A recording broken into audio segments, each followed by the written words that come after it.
اللهم صل وسلم وبارك عليه اللهم صل وسلم وبارك عليه الحمد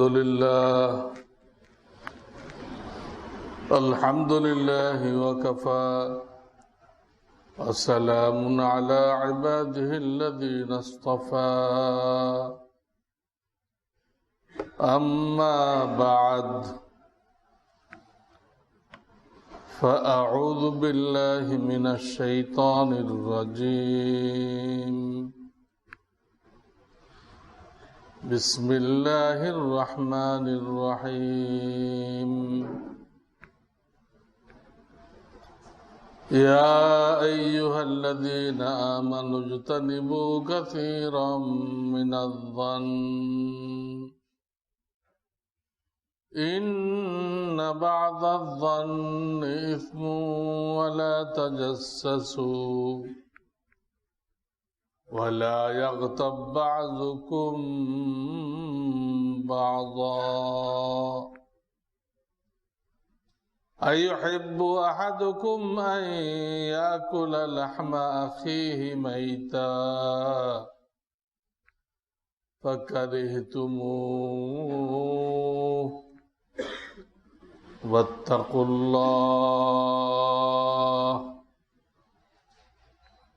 إن الله تواب رحيم وقال النبي صلى الله عليه وسلم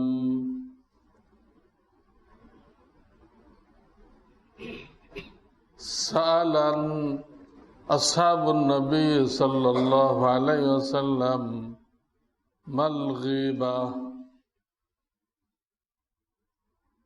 قال ذكرك أخاك بما يكره أو كما قال النبي صلى الله عليه وسلم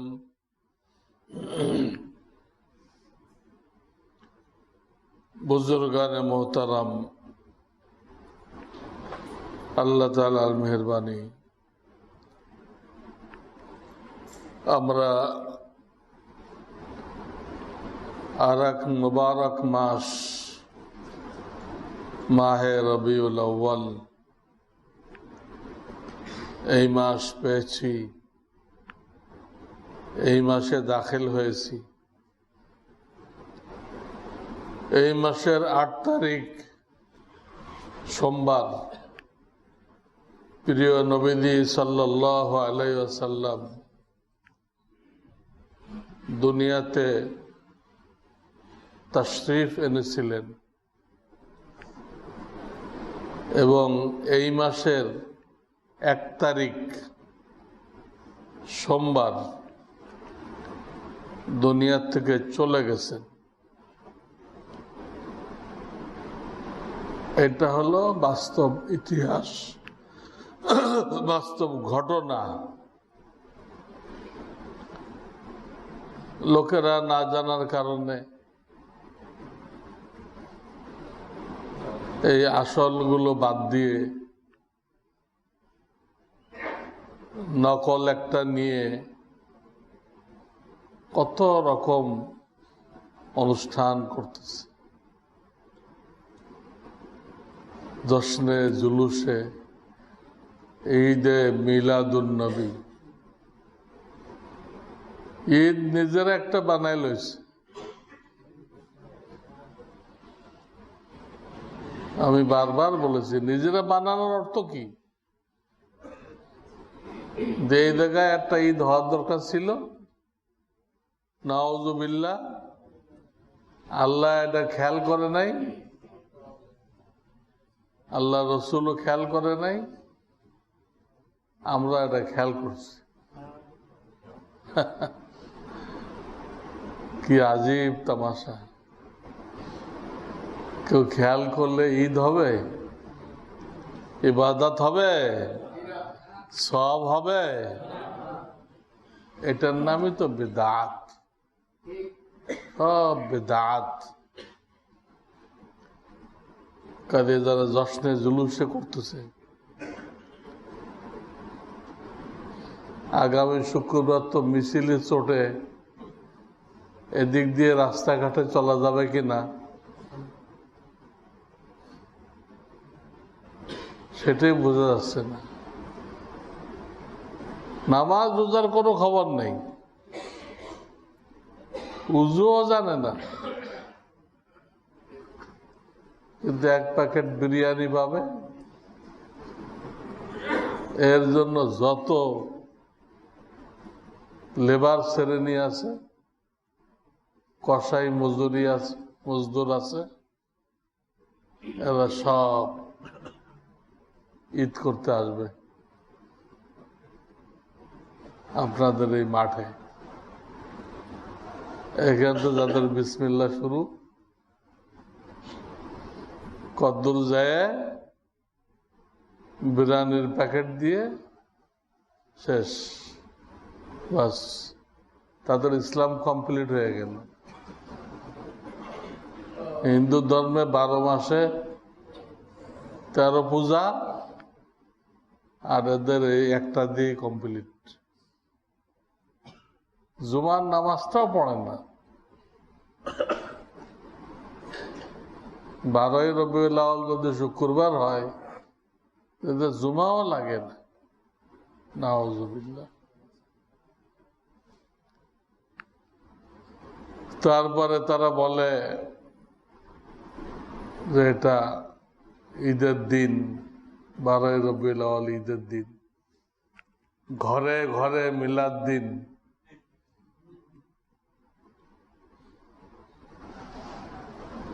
প্রশ্ন, নবীজি কি দিছিলেন মিলাদ?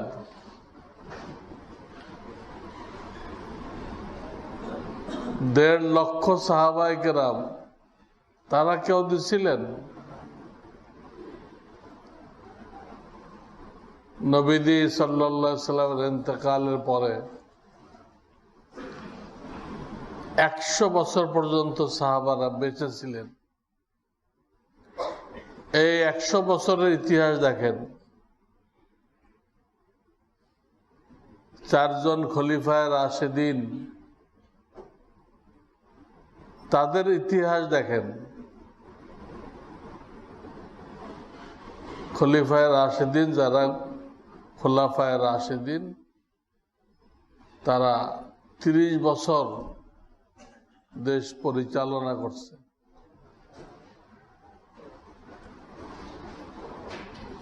তারা কোনো মিলাদ দিছে? এটা তো শরিয়াতে ইনফিরাদি আমল বলছে, যারটা সে করো, যারটা সে করো, শুদ্ধ করে করো।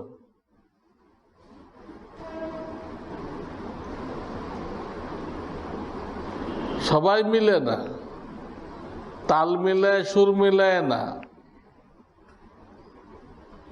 ফরজ নামাজের মতো জামাত করে করা যাবে না।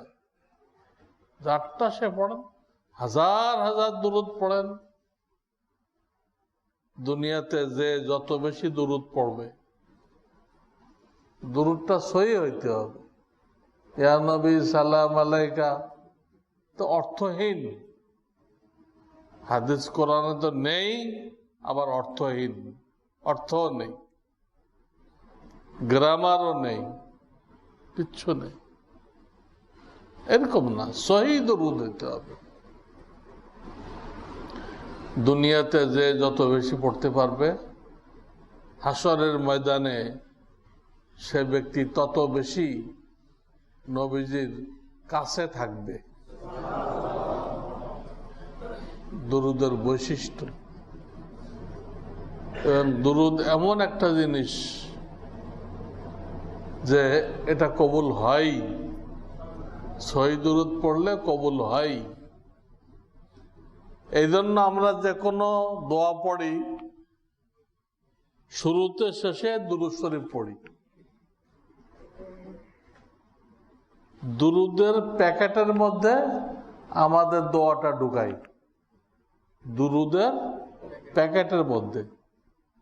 ওই প্যাকেট যখন কবুল হবে, মাঝখান দিয়ে আমরা যা যা চাইছি ওইগুলো কি হয়ে যাবে, কবুল হয়ে যাবে। নবীদের শিখাইছে, আমাদের মন গড়া না। এদের দুরূদ পড়তে হবে, একা একা পড়তে হবে।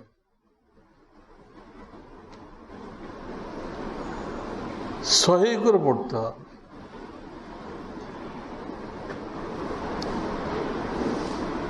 তো এক গ্রুপ মিলাদ মিলাদ করতেছে, রবিউল আউয়াল আসছে, এটা তো পুরা গলত। মিলাদ আবিষ্কার হয়েছে নবীজির ইন্তেকালের 600 বছর পরে। এক জালেম বাদশাহ, যে জনপ্রিয় হওয়ার জন্য, পাবলিকের মধ্যে নিজেকে জাহের করার জন্য কিছু ভাড়া করা মৌলবী দিয়ে এটা উদ্ভাবন করছে, আবিষ্কার করছে। তো নবীজির 600 বছর পরে যেটা হয়, 600 বছর পরে এটা কি শরিয়াত হয়? সেটা ইবাদত হয়? ইবাদত তো রাসূলের হায়াতে শেষ হয়ে গেছে। কাজে যারা মিলাদ মিলাদ করতেছে গলত, কোনো হাদিস নেই। কেউ পারলে দেখান। আর এক গ্রুপ করতেছে সিরাত সিরাত সিরাতুন নবী। সিরাত ঠিক আছে, নবীদের জন্মের কাহিনীকে বলে মিলাদ। আর নবুয়তের 23 বছর, নবী হওয়ার পরে 23 বছর তিনি হায়াত পেয়েছিলেন, তখন উম্মতকে যেটা শিক্ষা দিয়েছেন ওটা হলো সিরাত। এটা তো ফরজ, তো করতেই হবে। কিন্তু সিরাত সিরাত যারা করে তাদের ভুল হলো, তারা এটা এই মাসের সাথে সীমিত করে দিছে, রবিউল আউয়ালের সাথে সীমিত করে দিছে। আপনি নবীজিদের তালিম দিয়ে গেছেন, নবীজির তালিম ওটা কোরআনের তাফসির। নবীজিদের তালিম দিয়ে গেছে, এটাই কোরআনের তাফসির। এটা 1 মাস করবেন আর 11 মাস করবেন না, এইটা তো কোনো কথা হলো না। তাদেরটা আংশিক ঠিক, পুরাপুরি ঠিক না। একটা পুরা গলত আর একটা আংশিক ঠিক। তো আপনাদের প্রশ্ন হবে ঠিক কোনটা? এগুলো সব ভুল। ঠিক কোনটা? ঠিক হলো 12 মাসই নবীদের তালিম নিয়ে আলোচনা করতে হবে। নবীজি এই শিক্ষা দিয়ে গেছেন।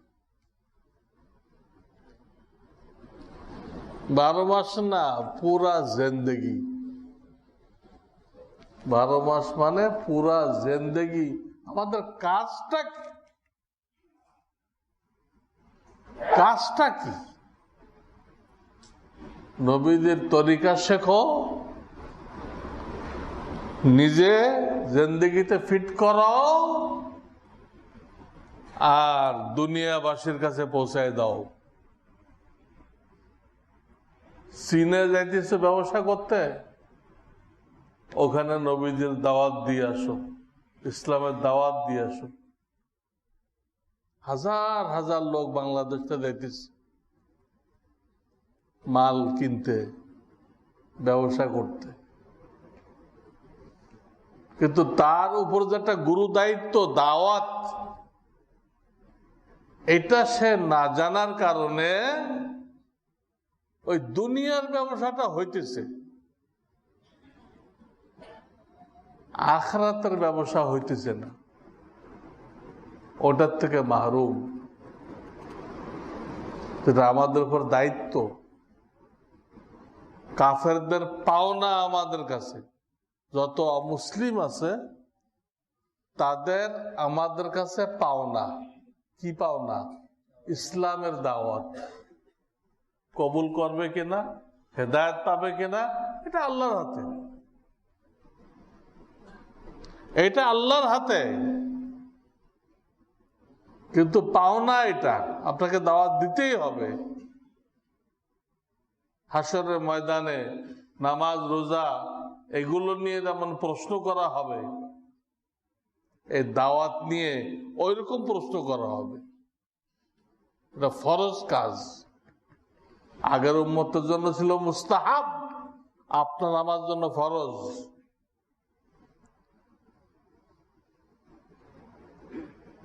গতকাল বুখারী শরীফে একটা অধ্যায় পড়াইলাম যে এই দাওয়াতের কাজ করার জন্য পুরা আলেম হওয়া শর্ত না, যে যতটুকু শিখছে অতটুকুর দাওয়াত দিবে। এই কথার উপরে ইমাম বুখারী রাহমাতুল্লাহ আলাইহি একটা অধ্যায় আনাইছেন যে বাহরাইন থেকে একটা গ্রুপ আসছিল। বাহরাইন, হ্যাঁ, সাগরের মধ্যে একটা দ্বীপ,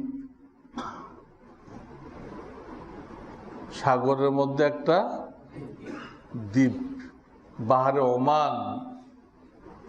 ওই সাগরের নাম বাহারে ওমান। খলিজে ফারেস, বাংলাতে বলে হুরমুজ প্রণালী। পূব পাশে ইরান, পশ্চিম পাশে ওমান, সৌদি আরব, মাঝখানে সাগর। কুয়েত যায় ওই সাগরটা শেষ হয়ে গেছে।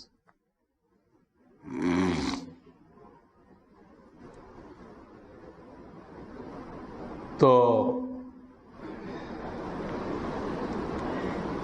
এখান থেকে একটা গ্রুপ আসছিল নবীজির দরবারে। তারা নতুন মুসলমান হয়েছে। তো নবীজি সাল্লাল্লাহু আলাইহি সাল্লাম তাদেরকে 4টা জিনিস শিক্ষা দিয়েছিলেন, 4টা পয়েন্ট শিক্ষা দিয়েছিলেন। ঈমান, নামাজ, রোজা, যাকাত, এরকম 4টা জিনিস শিক্ষা দিয়েছিলেন। দিয়ে তাদেরকে বললেন এগুলো ইয়াদ করো, মুখস্থ করো, নিজেরা আমল করো, আর দেশে যে তারা তো 40 জন আসছিল, তার দেশে আরো লোকজন আছে না, দেশে যে বাকিদেরকে দাওয়াত দাও, বাকিদেরকে দাওয়াত দাও। তো 4টে শিখাইলেন, 4টা। এতে কি টোটাল ইসলাম হয়ে গেল না আরো কথা আছে? তারা মুআমালা শেখে নাই, লেনদেন কেমনে করতে হবে, লেনদেন, তারপরে মুআশারা শেখে নাই, বাপ মায়ের কি হক, স্ত্রীর কি হক শেখে নাই, আত্মশুদ্ধি শেখে নাই। হুজুর একসাথে সব বলতেন না, এটা মানুষের জন্য বোঝা হয়ে যায়, মনে থাকে না, ইসলামকে কঠিন মনে করে, অল্প অল্প করে শেখাইতেন। তো যাই হোক, এটা একটা লম্বা হাদিস। এই হাদিসের নাম হলো হাদিসে ওয়াফদে আব্দুল কায়েস। ওয়াফদে আব্দুল কায়েস তাদের গোত্রের নাম। ওই গোত্রের ডেলিগেট এরা, দূত। তাদেরকে 4টে পয়েন্ট হুজুর তালিম করলেন, করে তাদেরকে দাওয়াত দেওয়ার দায়িত্ব দিলেন। কি বোঝা গেল?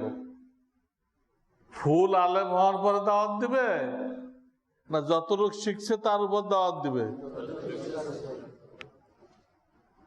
ইমাম বুখারী রাহমাতুল্লাহ আলাইহি কিতাবুল ইলমের মধ্যে এই বয়ান আছে।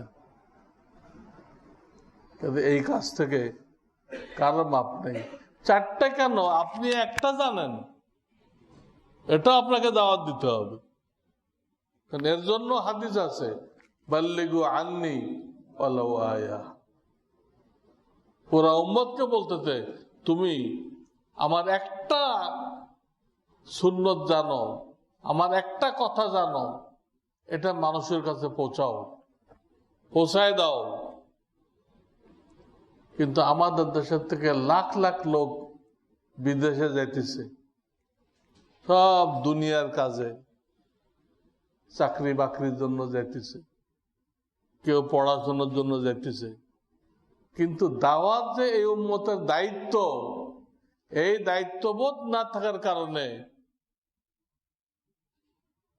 সেও গুনাহগার হইতেছে, কাফেররাও বঞ্চিত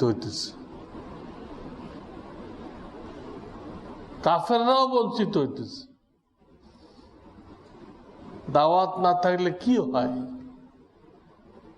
এই যে আমাদের ঢাকা ভার্সিটির এক শিক্ষক মন্তব্য করছে যে সালাম দেওয়া হয় না, সালাম দেওয়া, বিদায়ের সময় খোদা হাফেজ বলা, এইগুলো নাকি জঙ্গিবাদের চর্চা করা হয়। এই হলো ঢাকা ভার্সিটির শিক্ষক। আর এদের কাছে পড়তে দিয়েছি আমাদের কলিজার টুকরা ছেলেদের। গতকালকার খবর বলতেছি, এত বড় বড় নাস্তিকরা এরা এই ভার্সিটি দখল করে রাখছে। ভার্সিটিকে নাস্তিকরা বানাইছিল। এটা নবাব সলিমুল্লাহ ইংরেজদের থেকে চেয়ে নিয়েছিল। নবাব সলিমুল্লাহর অবদান। এটা চাইতে দেয় তো রবি ঠাকুর মুসলমানদের বিরুদ্ধে আন্দোলন করলো, বঙ্গভঙ্গ রদ আন্দোলন করলো, আর এই গানটা খুব গাইলো, আমার সোনার বাংলা। তা আমাদের বিরুদ্ধে গাওয়া হয়েছিল, আমাদের বিরুদ্ধে। মুসলমানরা আগাইতে না পারে, আমাদের বিরুদ্ধে এটা গাওয়া হয়েছিল রবি ঠাকুরের নেতৃত্বে। রবি ঠাকুর ইংরেজদের 1 নম্বর দালাল ছিল, 2 নম্বর না, 1 নম্বর দালাল। আর কবি নজরুল তো বিদ্রোহী কবি, এ কোনো দালালি করেনি। যাই হোক, আমি বলতেছিলাম মিলাদও ঠিক না, সিরাতলরা আংশিক ঠিক, আসল ঠিক হলো এটা আমাদের সারা জীবনের কাজ। সুন্নত শিখতে হবে, নিজেরা আমল করতে হবে, এটা আমাদের জিন্দেগির উদ্দেশ্য। ব্যবসা বাণিজ্য, চাকরি বাকরি, এগুলো পেট চালানোর জন্য। কবরে পেটটাই পয়লা ফাটবে। যে পেটের জন্য এত কিছু করলেন, আগে ফেটে দেবে।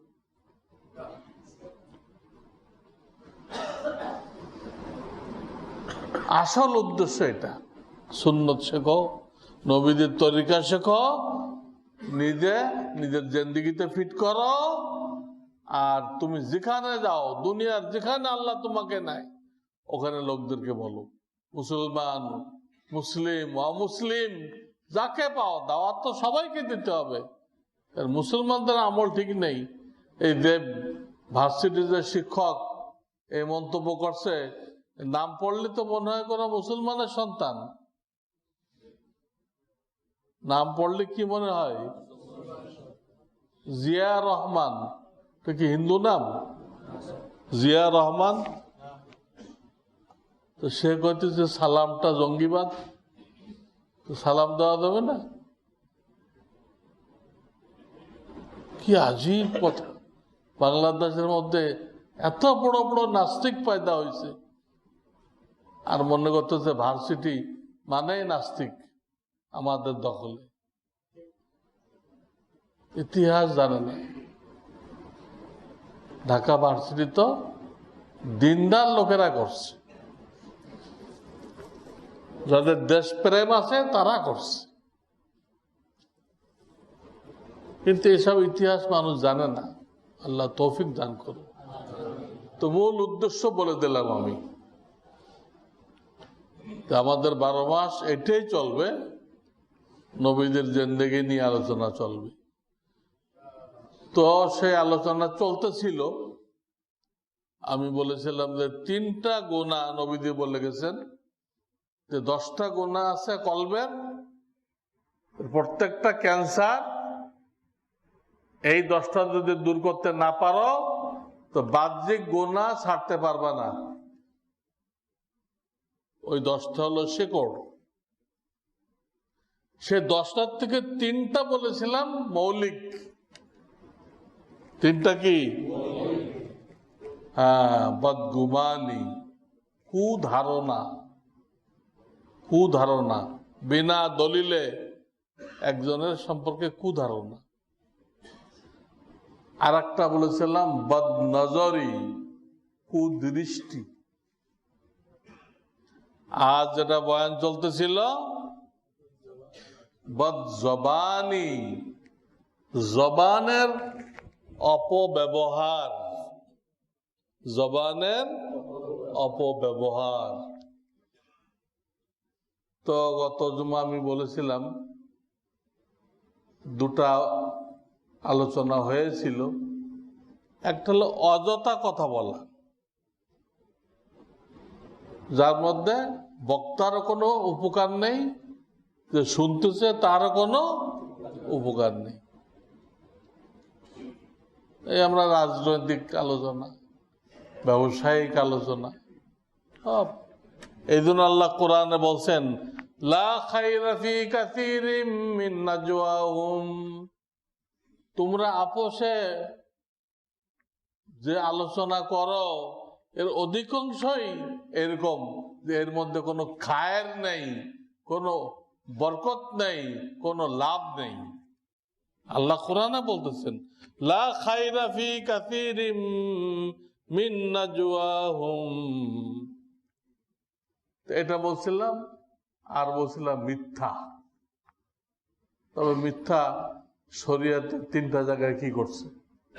3টা জায়গায় অনুমতি দিছে, আল্লাহ দিছে। এখানে থেকে আপত্তি করে যে মিথ্যা আবার অনুমতি হয় কেমনে? তো তারটা বাড়াবাড়ি হয়ে গেল। আল্লাহ যা ইচ্ছা হুকুম দিবে, আপনি তার গোলাম, আপনি মানবেন, আপনার তো আপত্তি করার অধিকার নেই। ইসলামে মুক্ত চিন্তার কোন অধিকার নেই। মুক্ত চিন্তা মানে নাস্তিকতা, এর কোন অধিকার নেই। তো এটা তোমার মাথায় ধরে না যে মিথ্যা আবার অনুমতি দেওয়া হয়েছে, আল্লাহ দিছে। আল্লাহ যখন দেয় তখন কোনো আপত্তি নেই, তিনি যা ইচ্ছা হুকুম করবেন, তার সব হুকুম ঠিক। এটা ঈমানের অংশ। আজকে যেটা বলতে চাই, একটা হলো গীবত। গীবত কি জিনিস? কোন ভাইয়ের এমন দোষ চর্চা যে সে এটা পছন্দ করবে না, অপছন্দ করবে। এটা সরাসরি হাদিসের তরজমা, যিকরুকা আখাকা বিমা ইয়াকরাহু। সাহাবায়ে কেরাম রাদিয়াল্লাহু তাআলা আনহুম প্রশ্ন করলেন, ইয়া রাসূলুল্লাহ, এটা যদি তার মধ্যে থাকে ওই দোষটা? নবীজি বললেন তবেই তো গীবত। এই দোষটা যদি থাকে তার মধ্যে, ওইটাই কি? ওইটাই গীবত। ওর মধ্যে আছে, কিন্তু তুমি বলতেছো অজাগায়, যেখানে বললে কোনো লাভ নেই। তাকে বলো, তার গার্জিয়ানকে বলো, মুরব্বীকে বলো।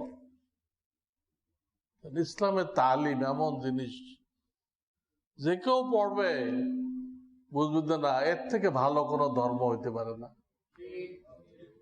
প্রায় দিন পত্রিকা আসে, অমুক মুসলমান হয়ে গেছে, তমুক মুসলমান হয়ে গেছে, ট্রাম্পের মেয়ে মুসলমান হয়ে গেছে, এই যে আসতে থাকে। কেন?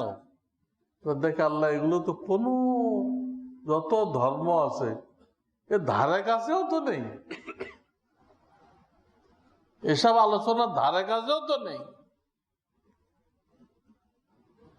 তো নবীজি বললেন হ্যাঁ তার মধ্যে থাকলে আর সেটা অন্য জায়গায় বললে ওটার নামই গীবত। আর যদি সেই দোষটা তার মধ্যে না থাকে তারপরও তুমি বলো, এটা তো আরবিতে বলে বহতান, বাংলায় বলে অপবাদ। এটা তো গীবতের থেকেও ডেঞ্জারাস।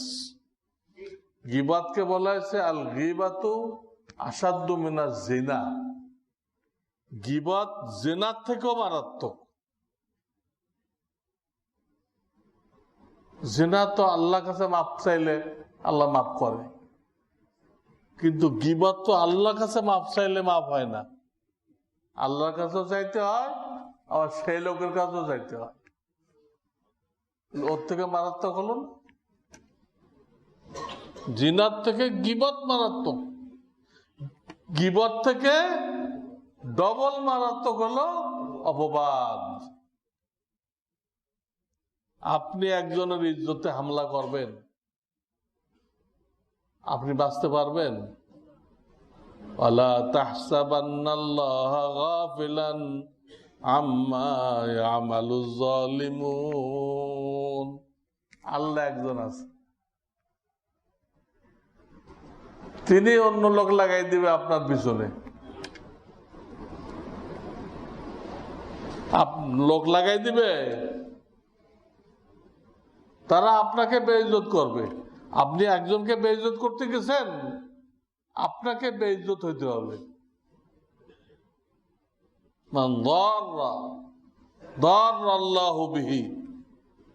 অন্যের ক্ষতি করে, অন্যকে বেইজ্জত করে, স্বয়ং রব্বুল আলামিন তার ক্ষতির ব্যবস্থা করেন, তাকে বেইজ্জত করার ব্যবস্থা করেন।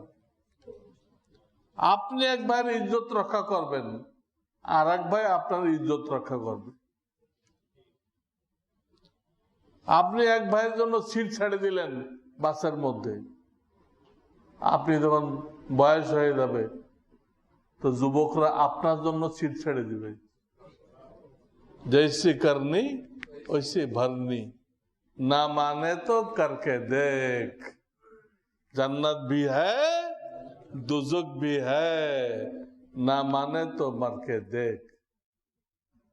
তো এই গীবত তো করা যাবে না, আর অপবাদ তো দেওয়াই যাবে না, তো ডবল গুনাহ।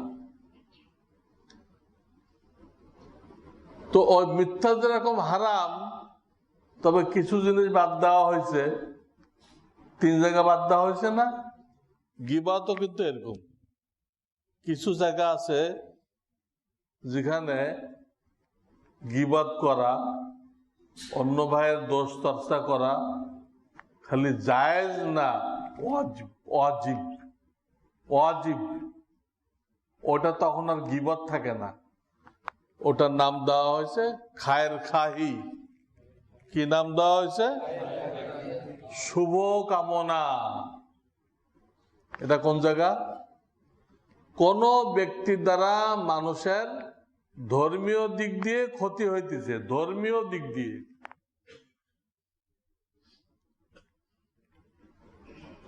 এই আমির হামজা গুনাহ করলে সে দোজখে যাবে, আর কোনদিন বেরোতে পারবে না। কত বড় আহাম্মক! কোরআন হাদিসে শাফাতের হাদিস ভরা, এর চোখে পড়লো না। এ কোন বাতিলের এজেন্ট, বাতিলের এজেন্ট। মুতাজিলা আকীদা প্রচার করতেছে, আর মানুষরা তার ভক্ত হয়ে গেছে। हैरान হয়ে যায়, দাজ্জাল আসলে কি হবে? এগুলো তো দাজ্জালের চেলা, এরা দাজ্জালের ফিল্ড তৈরি করতে আসছে, তাই পাবলিক এত ভক্ত হইতেছে। আর মূল দাজ্জাল আসলে কি হবে? তো যার দ্বারা দ্বীনের ক্ষতি হইতেছে, যে দ্বীনের অপব্যাখ্যা করে, কিন্তু সে প্রত্যাহার করতেছে না। তার বিরুদ্ধে বলা অন্য লোকদের জন্য এটা ওয়াজিব, মানুষের ঈমান রক্ষা করার জন্য। কেন সাদ সাহেবের বিরুদ্ধে বলা হইতেছে? তার সাথে কোনো আলেমের ঝগড়া আছে? জমাজমি নিয়ে বা ব্যবসা নিয়ে কোনো ঝগড়া আছে? তো বলতেছে কেন? শরীয়তের হুকুম। এটা না বললে, তার গলত কথাগুলো বিশ্বাস করলে মুসলমানদের ঈমান নষ্ট হয়ে যাবে। এটা দেখতে তো গীবতের মতো লাগে। এই জন্য অনেকে তাঁতি ভাই বলে হুজুররা সাদ সাহেবের গীবত করে। তুমি জানো কোনটা গীবত কোনটা খায়ের খাই, এই পার্থক্য তুমি জানো? তুমি মাদ্রাসায় একজামা তো পড়ছো, কোন এলেম কালাম তোমার আছে? সব খিচুড়ি পাকায় লইছো, এটা তো গীবত না, এটা তো ওয়াজিব। যে আলেম বলবে না সে গুনাহগার, সে মুসলমানদের উন্নতি কামনা করে নাই। তো যার দ্বারা ধর্মীয় দিক দিয়ে ক্ষতি হইতেছে বলতে হবে। এই জন্য আমরা মিস্টার মওদুদী সম্পর্কে বলি, তার লেখনী দ্বারা অনেক মানুষ বেঈমান হয়ে গেছে। জাকির নায়েক সম্পর্কে বলি, আর এক আহলে হাদিস, তার ফতোয়া শুনে অনেক লোক গোমরা হয়ে গেছে। জাকির নায়েক, এই জন্য সাদ সাদ সম্পর্ক বলতে হইতেছে, বলা জরুরি। কারণ আজ পর্যন্ত উনি রুজু করেন নাই, প্রত্যাহার করেন নাই। তেমনি ভাবে কারোর দ্বারা যদি দুনিয়াবি ক্ষতি হয় আর আপনার জানা থাকে, দুনিয়াবি ক্ষতি হয় আর আপনার জানা থাকে, ওটা আপনার অন্যদেরকে জানায় দেওয়া ওয়াজিব। এটা বাহ্যিক ভাবে গীবত, ও দোষ চর্চা করলেন, কিন্তু শরীয়তে গীবত না। মুসলমানদের খায়ের খাই, কল্যাণ কামনা। এক লোক নকল মাল বেচে, নকল মাল বেচে। মদিনাতে আমাদের এক বাংলাদেশের দোকান দেখলাম বন্ধ, একদম তালা দাও। ভাই এটা কার দোকান? ও আমাদের বাংলাদেশি একজনের নাম বলল। সেটাকে বন্ধ কেন? হজের সময় সব দোকান জমজমাট, আর এটা বন্ধ কেন? এই লোক নকল ঘড়ি বিক্রি করত। সুইজারল্যান্ডের একটা ঘড়ি, এমনি ঘড়িটার দাম অনেক, তো সে একটু কম দামে বিক্রি করত, কিন্তু ওইটা অরিজিনাল না, ওটা হলো made in Jinjira, made in Jinjira,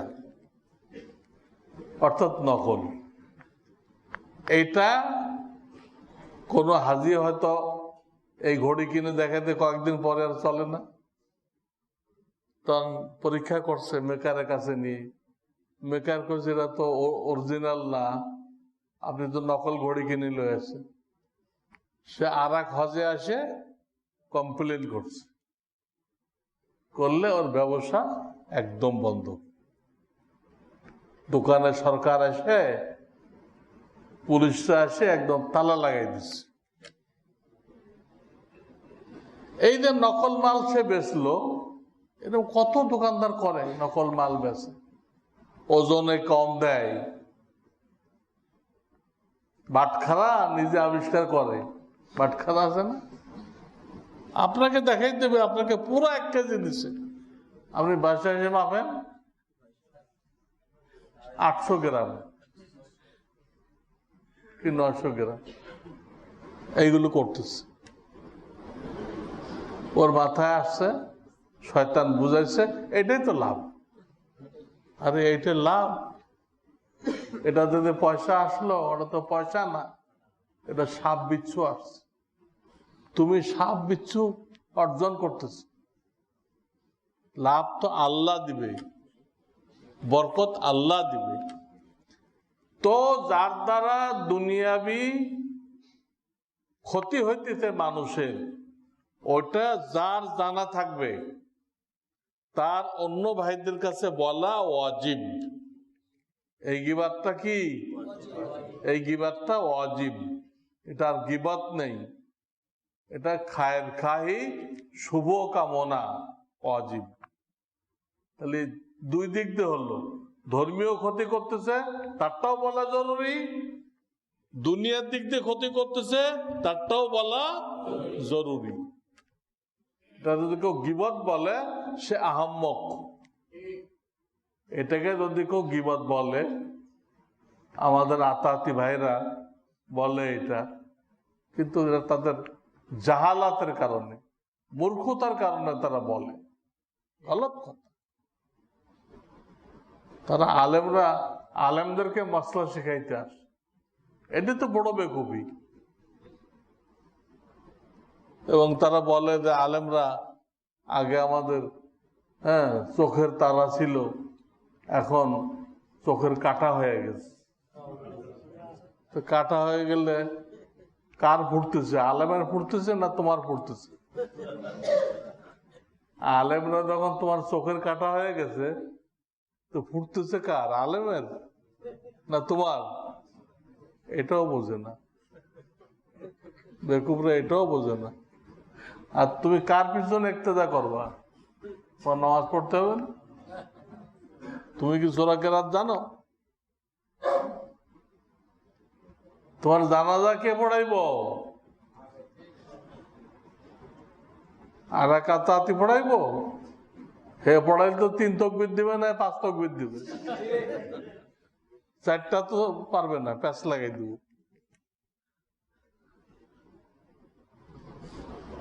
হ্যাঁ, আইয়ুব খান একবার ঈদ ঘোষণা করছিল, মাওলানা শামসুল হক ফরিদপুরি বলছিল না ঈদ হবে না, চাঁদ দেখা যায়নি। তখন তো ছিল পূর্ব পাকিস্তান, তখন বাংলাদেশ কায়েম হয় নাই। এ দেশের কেউ ঈদ পড়ে নাই, কয়েকটা অফিসার পড়ছিল পল্টন ময়দানে। তাদের মধ্যে ঝগড়া লেগে গেছে, ঈদের নামাজ আগে হবে না খুতবা আগে হবে, এইটা তারা হল করতে পারতেছে না। নামাজ আগে না খুতবা আগে? অনেক ঝগড়াঝাটি পরে ওই কিছু আলিয়াপন্থী থাকে না, এরা সরকারি অফিসার হয়ে গেছে। পরে ফয়সালা হয়েছে যে জুমাতে যেহেতু আগে দিতে হয়, আগেই হবে, তাহলে পরে আগে দিছে খুতবা। তো খুতবা যদি ঈদে আগে দেওয়া হয় তাহলে কি নামাজ হয় নাকি? ঈদে তো খুতবা পরে দিতে হবে। তারা এই নিয়ে ঝগড়া করে যেটা ফয়সালা করছে ওটাও গলত। ফয়সালা করছে খুতবা আগে হবে, যেহেতু জুমা আগে হয়। আরে জুমার সাথে কি হলো? জুমা আলাদা জিনিস, ঈদ আলাদা জিনিস। এই হলো সরকারি অফিসারদের ঈদের নামাজের কিচ্ছা এই পল্টন ময়দানে। আল্লাহু আকবার। তো যাই হোক, গীবত করা যাবে না, অপবাদ দেওয়া যাবে না। তবে এই একটা জায়গা বাদ আছে, দুটা জায়গা বাদ আছে। এখানে জরুরি, ওয়াজিব, না বললে গুনাহ। জবানের হেফাজত করতে গেলে আরো 2-1টা কাজ আছে। গীবত অপবাদ তো হয়ে গেল, আর একটা কাজ হলো কোন ফাসেক যে তার প্রশংসা করা যাবে না।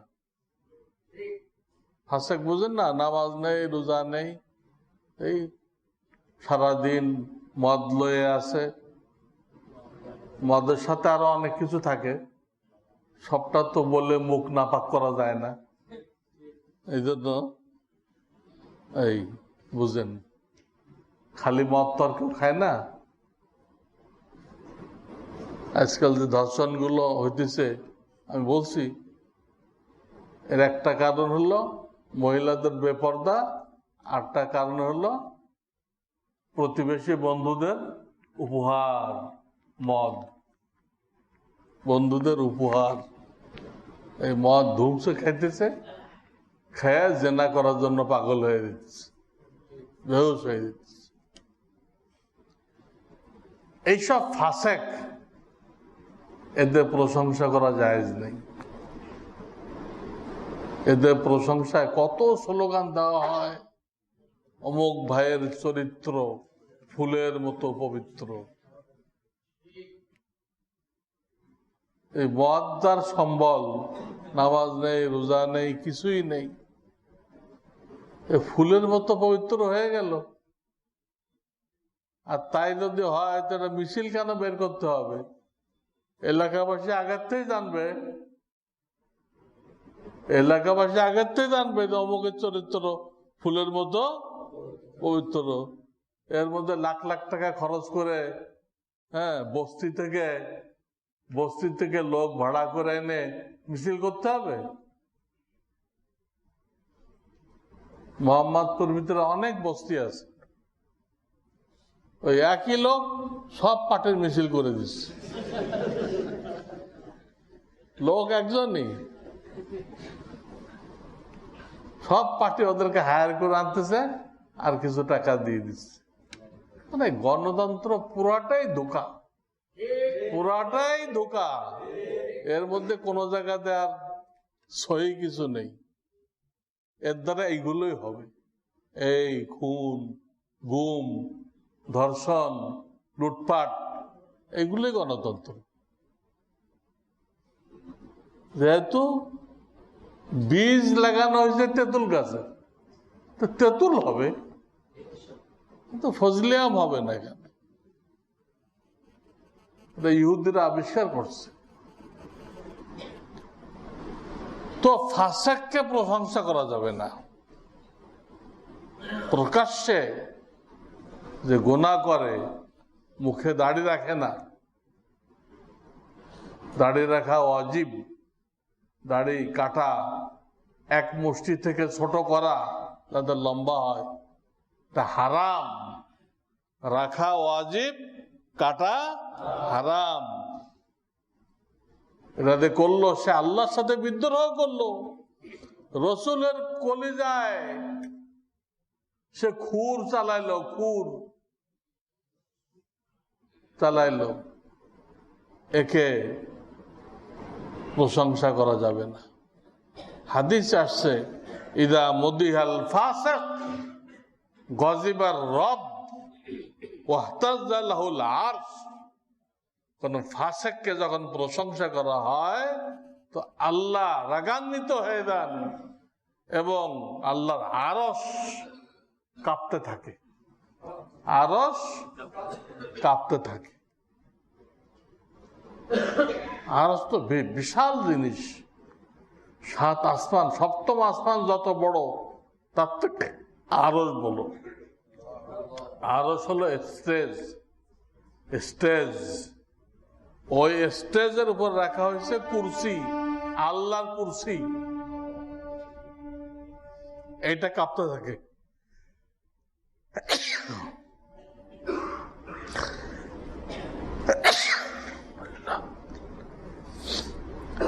এই জন্য কোন ফাসিকের প্রশংসা করা যাবে না। প্রকাশ্য যে গুনাহ করতেছে, আল্লাহর সাথে বিদ্রোহ করে রাখছে, তার প্রশংসা করা যাবে না। জবানের হেফাজতের জন্য আর একটা বিষয় খেয়াল রাখতে হবে, কাউকে গালি দেওয়া যাবে না, কাউকে গালি দেওয়া যাবে না। কোন বিষয়ে মতবিরোধ হয়েছে, আপনি অন্য ভাবে ফয়সালা করেন, গালি না দিয়ে ফয়সালা করেন। গালি দিলে সে ফাসিক হয়ে যায়। আর এক হাদিসে আছে, 2 মুসলমান যখন গালাগালি করে তো তারা আল্লাহর নজর থেকে পড়ে যায়, অর্থাৎ আল্লাহ তাদের কোনো দায় দায়িত্ব নেয় না, তা তোরা মর। আল্লাহর নজর থেকে পড়ে যায়। আবু যার গিফারি রাদিয়াল্লাহু তাআলা কত বড় সাহাবী,